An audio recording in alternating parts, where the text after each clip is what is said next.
Diyos maray na pagkahapon sa gabos po na nakatutok digdi sa tuyang namumutan na estasyon ang Veritas Legazpi 1008. Welcome po digdi sa tuyang programa na Perspektibo. Ini po si Father Kevin Funasher. Kitan magiribanan ng unyan aldaw ni Lunes, October 14 sa sarong oras hanggang kitang 4:30 po.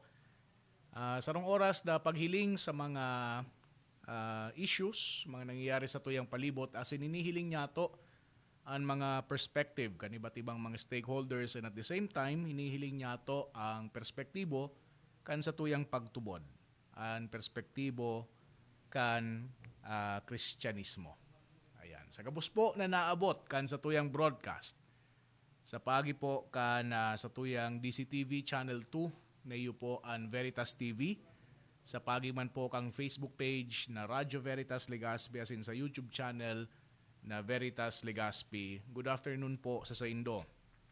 Sa mga yaon po sa saindang mga parokya, sa saindang mga harong, mga opisina, mga tindahan, sa saindang mga lunadan, sa ospital, sa saudan.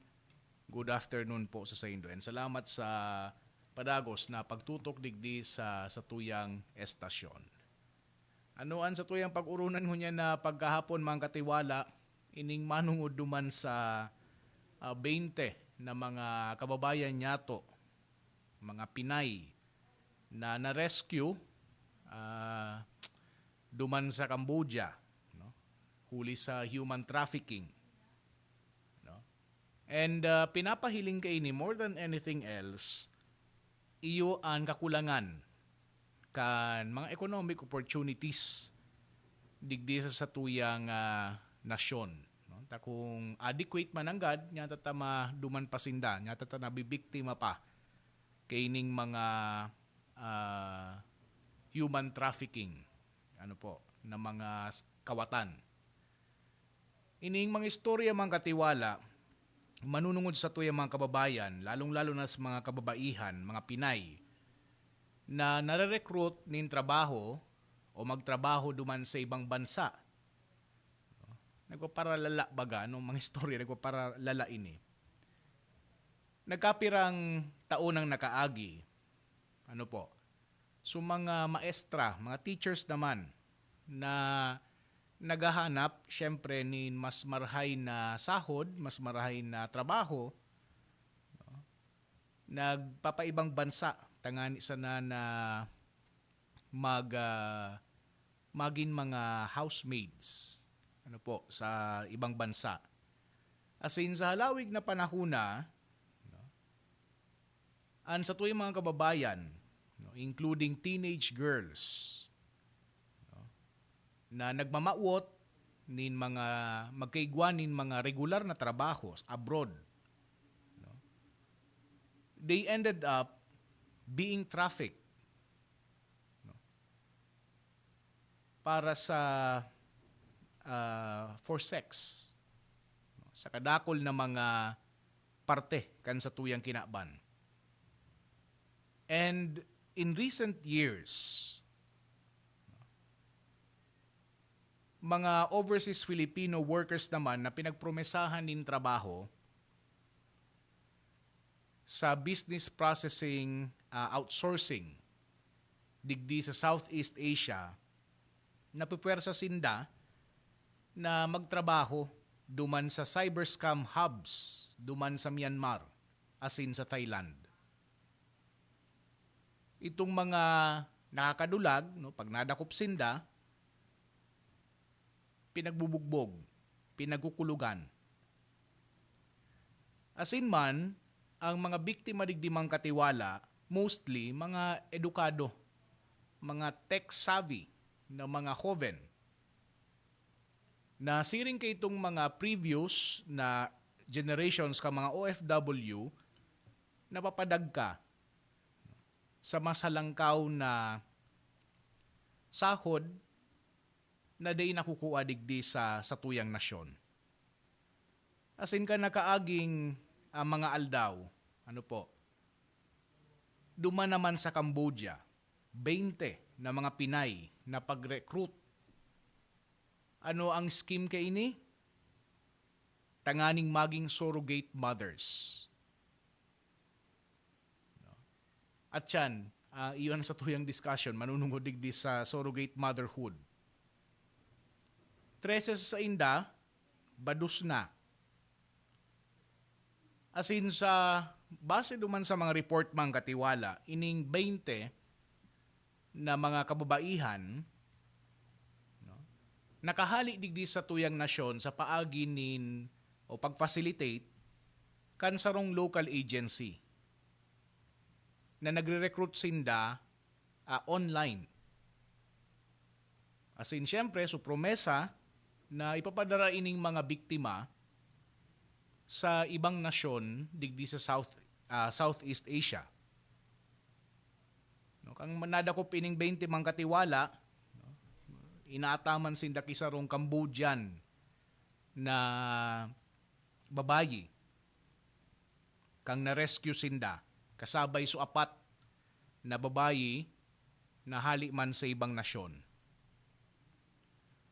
Base sa mga report, mga katiwala, no, ining recruitment agency, PALAN, kasabwat duman sa mga in vitro fertilization experts sa Thailand.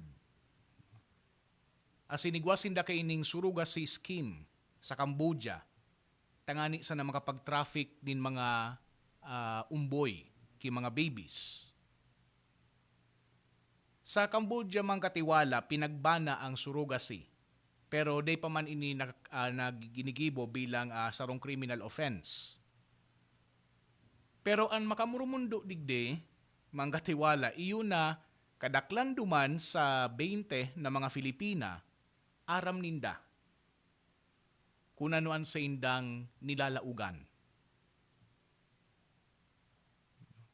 Itong pagdakop sa mga traffickers, medyo nadidipisila, ninhulita ang mga transaction digdi sa mga biktima, pinagkondukta gamit ang social media. As in man so online recruiter, syempre ginagamit ang sarong fake identity. Digdi niya ito mahihiling na ang social media iulugod ang nag-facilitate kaining human and sexual trafficking. As in kadakol pa na mga criminal activities. Siyempre, yaon ang gobyerno, yaon man ang ibang mga civic groups na naglalaban sa human trafficking, nagpapatanid na ini, ang mga ini. Nag-i-issue na nin warning sa mga muyapang maging mga OFWs. Pero ang pinakadakulang agyat, iyo ang paghahali kan kausa kan problema. Ang paghali kan kausa na kung sain sa tuyang mga kababayan, no, nag-aako kimang questionable work. For example, ining surrogacy. Ano ang pinakakausa? Again, poverty. Poverty and the lack of opportunities, iyo ang nagbubusol digdi sa mga OFWs niya to. As in particular, digdi sa 20 na mga Filipina na maging mga surrogate mothers. Sabi kang St. Joseph University Institute of Bioethics, sa hapot kay ni na is-surrogate motherhood ethical for the Roman Catholic Church? Ang simbag kang St. Joseph University Institute of Bioethics, no. Sa parehas na rason mang katiwala na pinagre-reject, itong inaapod na heterologous artificial fertilization. Ano ining term na ini? No? Saro ining artificial insemination na ginagamit sa semen kang donor na bako su agom or partner kay itong babayi. So mas in a way, mas popular sa term na artificial insemination by donor or AID. Nyata ta ini pwede. Sabi kang St. Joseph's University na nagbase man katiwala sa Congregation for the Doctrine of the Faith, instruction on respect for human life in its origin and on the dignity of procreation, replies to certain questions of the day.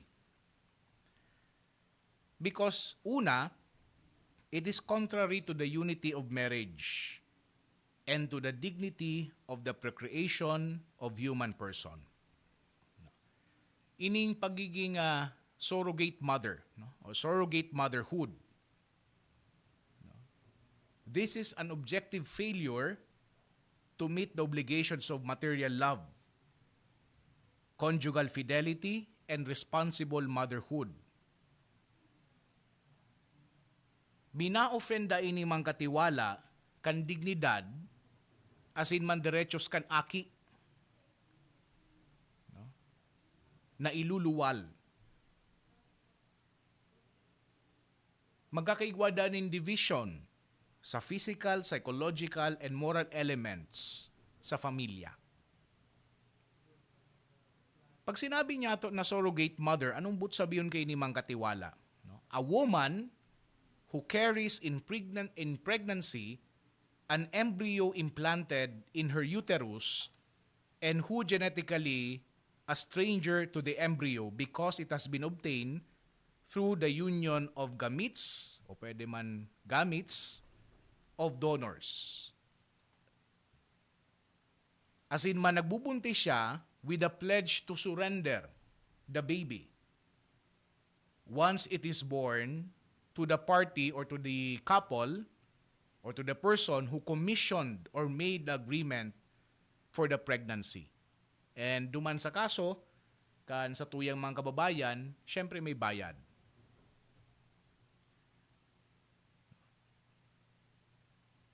A surrogate mother, pangaduhang definition, carries in pregnancy an embryo to whose procreation she has contributed the donation of her own ovum, sa iyang sa diring tulak, fertilized through insemination with the sperm of a man other than her husband.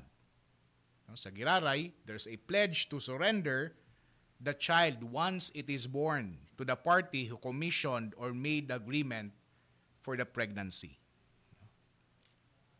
Gariman sa napinadara sa imo, sa sarong babayi. And at yan, sa tuyang pagbabalik, hilingon niya to kung nyata ta immoral ining arog ka ining schema